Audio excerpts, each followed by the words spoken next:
everybody, Justina from the Arts College, and welcome to our review art tool that we use. So a lot of people have been sending in messages and thank you asking, what tool do I think works best, especially when it comes to charcoal pencils? Now, I've actually let my students apply this because it all depends on your paper, the gradient of your paper when you're working with charcoal, and the type of charcoal you're using, and then how you're using your charcoal pencils with this.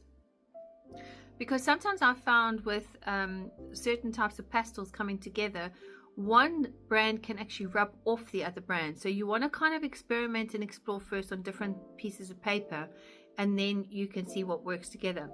I personally like the Dowler Rowney series.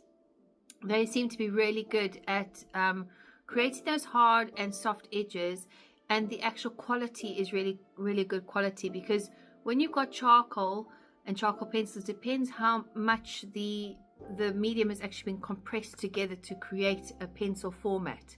And sometimes it can be too flaky or it can be too hard, but you want your kind of in between. So I highly recommend your Dowler Rowney series.